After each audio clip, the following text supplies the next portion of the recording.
गाउँघरमा भने उकालो ओह्रालो कति गाह्रो हुन्थ्यो। तेर्सै हिँड्नुलाई पनि गाह्रो भयो रे। भाते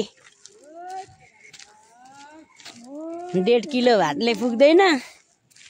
10 केजीको सामान बोक्नुलाई गाह्रो भयो रे उनलाई।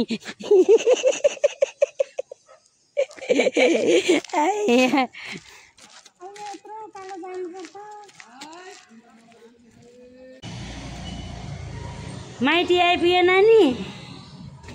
आऊ गेट खोलेर भित्रै ल। हेर कति धेरै कोसेली बोकेको। यत्रो दुःख गर्नै पर्दैन थियो। अन्त नि कतिखेर आइपुग्छ छोरी भनेर। ल सेवा सेवा सेवा सेवा सेवा भुइँसोरी। कोसेली त फुट्यो होला भाइ। हुस्की र बियर थियो होला, फुट्यो होला नि।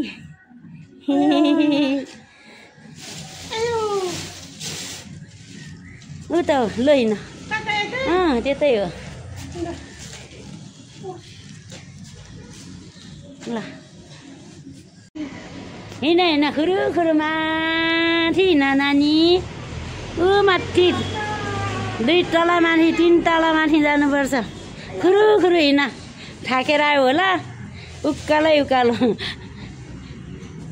बाटो चिन्यो क्या? चिन्यो। आहा त्यता होइन। कुनातिर आए। पिटुले स्वागत गर्नु गएको ल।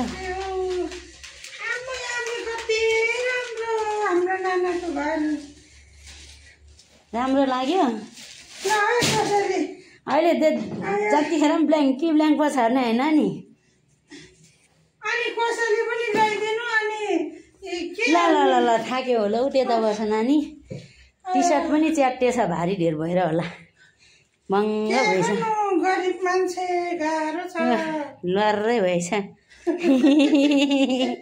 यति धेरै भारी बोकेपछि त